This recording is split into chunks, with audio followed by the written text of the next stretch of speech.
Hey guys, welcome to digital Gyan. तो ये हम लोग प्रिंसिपल ऑफ इनहेरिटेंस का लेक्चर नंबर 3 आप लोगों के लिए लेके आए हैं। तो हम लोगों ने इसके पहले पढ़ रखा है सिलेक्शन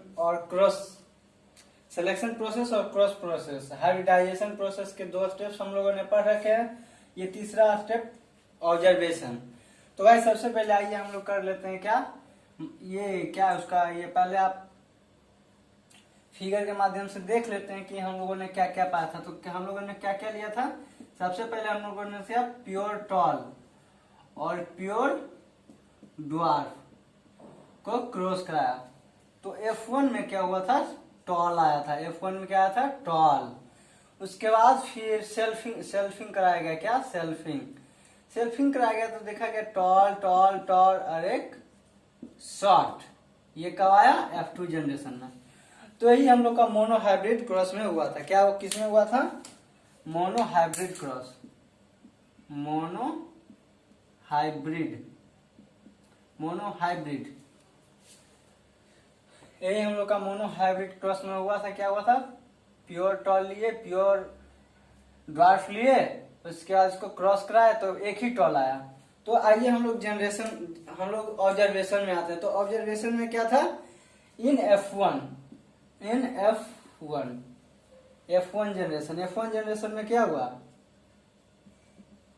F1 जनरेशन में only tall plant are found.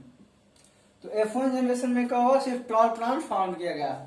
उसके बाद क्या हुआ, F1 में तो ये हो गया। आगे आता है F2 में क्या हुआ, both parents resembles in F2 generation।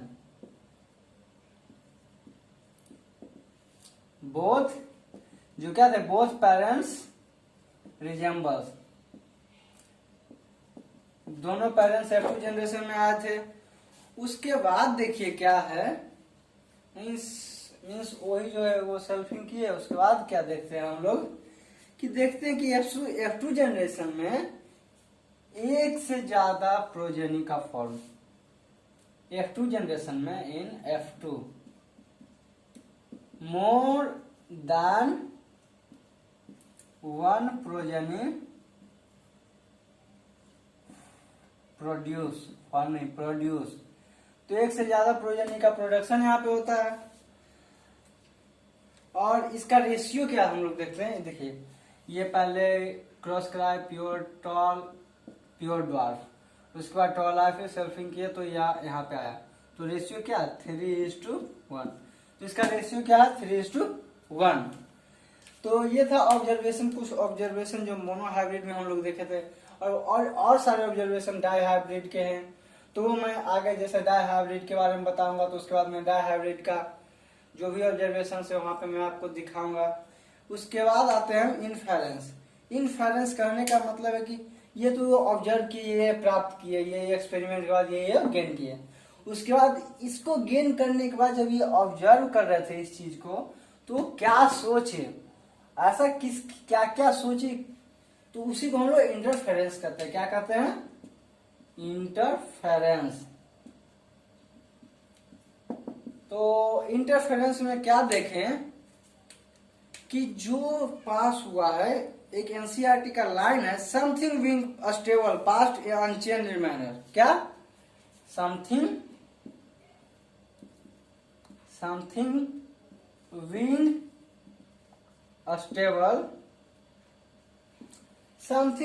Stable past in unchanged manner. क्या, पास्ट इन अनचेंज्ड मैनर। क्या था, कुछ ऐसे चीज हुए थे जो स्टेबल हुए थे और पास हुए थे अनचेंज मैनर में। कहां, from parents to progeny, parents से प्रोजेनी में पास हुए थे। ओके। और इसी फैक्टर को, इसी चीज को मेंडल साहब क्या कहते थे, फैक्टर। क्या कहते थे, फैक्टर। अब फैक्टर तो ये हम लोगों ने देख लिया। अब तो ये फैक्टर का फीचर्स क्या क्या है, ये जो फैक्टर हमारा है, factor, features of factor, features of factors. तो आइए हम लोग फीचर्स ऑफ फैक्टर पे आते हैं। तो ये क्या था, डिस्क्रीट यूनिट में था और ब्लेंडिंग शो नहीं कर रहा था। Discrete unit not showing blending. और क्या कर रहा था, डिस्क्रीट यूनिट था, ब्लेंडिंग शो नहीं कर रहा था, और सिगरेट गैमेट फॉर्मेशन के टाइम सिगरेट कर रहा था, सिग्रेशन ड्यूरिंग गैमेट फॉर्मेशन। तो गैमेट फॉर्मेशन के टाइम क्या कर रहा था, सिगरेट कर रहा था। ओके। और जो मेंडेलियन का जो फैक्टर है, ये जो मेंडेलियन साहब का फैक्टर है, इसी को क्या किया गया, इसी को बाद में नाम दिया गया क्या, जीन, जिसको किसने, जोहानसन ने, लेटर नेम्ड एज जीन। क्या था, later named as gene, later named as gene. इसको दिए कौन थे, जोहानसन। ये कोई जरूरी नहीं है, साइंटिस्ट का नाम आते नहीं है गाइस। अगर जो आप चाहते हैं तो इसको स्क्रीनशॉट भी ले सकते हैं, ऐसे तो मैं नोट्स आपको पीडीएफ में दूंगा ही। इसके बाद हम लोग आते हैं लॉज ऑफ डोमिनेंस और लॉज ऑफ इनहेरिटेंस पे। तो गाइस यहां तक आगे हम देखते हैं लॉज ऑफ इनहेरिटेंस। तो लॉज ऑफ इनहेरिटेंस में दो लॉ मैंने लिया अभी तक, laws of dominance, laws of segregation. Okay. तो गाइस ये देखिए, लॉज ऑफ डोमिनेंट क्या करता है, traits is control by discrete unit factor, जिसको हम लोग क्या कहते हैं, जीन। मतलब जो ट्रायड से कंट्रोल किया जाता है एक यूनिट के द्वारा, डिस्क्रीट यूनिट के द्वारा, जिसको हम लोग फैक्टर या जीन कहते हैं। फैक्टर्स जो होता है पेयर में होता है। मान लीजिए ये टी और आर है, ठीक है। तो टी और आर है। ओके। तो ये जो होगा जीन, जिसका भी जीन होगा वो पेयर में होगा। क्या होगा, पेयर में। इसका कोई और कलर, चलिए सबका अपना अपना कलर दे देते हैं। इसका कोई और जीन, इसका कोई और जीन। तो चारों जो होगा अपना अपना पेयर में होगा। क्या होगा, पेयर में। ये नहीं कि चारों, और इन दोनों जीन में जो होता है, एक डोमिनेंट होगा, एक रिसेसिव होगा, एक डोमिनेंट होगा, एक रिसेसिव होगा। तो इसी तरह से एक डोमिनेंट, एक रिसेसिव, एक डोमिनेंट, एक रिसेसिव। तो उसके बाद लॉज ऑफ सिग्रेशन में आते हैं। This law state that no blending factor occur in F1 generation. मान लीजिए इसके बाद फिर हम लोग का जीन बना, क्या बना, जीन बना। तो ब्लेंडिंग फैक्टर मतलब पता है, इंडिविजुअलिटी मेंटेन करना, मेंटेन इंडिविजुअलिटी।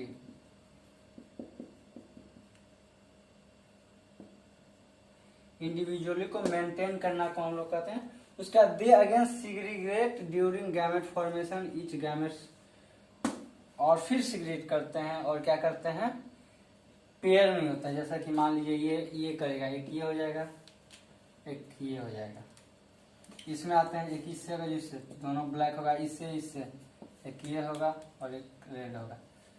और मान लीजिए फिर इससे इससे, तो एक ब्लू होगा और एक ब्लैक होगा। अगर जो मान लीजिए, अगर जो हम ये जीन बनाते हैं, तो क्या ये सही होगा, सॉरी, तो ये कभी भी सही नहीं होगा, क्योंकि ये इंडिविजुअली दो पेयर में भले, लेकिन जाएगा तो एक ही ना। तो ये था लॉज ऑफ इनहेरिटेंस और लॉज ऑफ सिग्रेशन, और ये एग्जांपल देके आपको मैंने बता दी। तो इसके बाद जो क्रॉस के बेस पे क्वेश्चन कुछ आते हैं, हम लोग 2-4 क्वेश्चन कर लेते हैं, उसके बाद इस लेक्चर को हम लोग फिनिश करेंगे। तो गाइज आइए हम लोग एक क्वेश्चन लेते हैं। मान लीजिए ये T small T capital R small R, इसका हमको क्या निकालना है, तो गैमेट नंबर या types of gamete, gamete number या टाइप्स ऑफ गैमेट। तो टाइप्स ऑफ गैमेट या फिर गैमेट नंबर। तो आइए सबसे पहले एक पॉइंट, इसका सॉल्यूशन करने के लिए सबसे मस्त तरीका है, एक पॉइंट लीजिए, मतलब एक जीन लीजिए, एक कैपिटल टी मानिए, दूसरा स्मॉल टी। अब इससे एक आर इधर गया है, एक आर इधर, इससे एक आर इधर, एक आर इधर। तो अब देखिए हम लोग का क्या क्या बन रहा है। एक टी आर बन रहा है, दूसरा टी आर बन रहा है, तीसरा small R small T capital R बन रहा है, चौथा small T small T capital T, small R. तो ये जो था, अब इसमें देखिए कि अगर जिसके लिए फॉर्मूला भी होता है, जो हेट्रोजीनस पेयर, तो इक्वेशन में देखिए कितने हेट्रोजीनस पेयर हैं, तो 2 हेट्रोजीनस पेयर है, तो इसका फॉर्मूला होता है 2n=2। 2 हेट्रोजीनस पेयर है, 2 का स्क्वायर = 4। यहाँ भी देखिए हम लोग को एक बार लेफ्ट भी आए हैं, 1 2 3 4। तो ये जो इस कितने नंबर मतलब कितने टाइप के गैमेट्स बनेंगे, पॉलन नहीं, टाइप्स ऑफ गैमेट हम लोग का है। ओके, तो एक और क्वेश्चन हम लोग लेते हैं।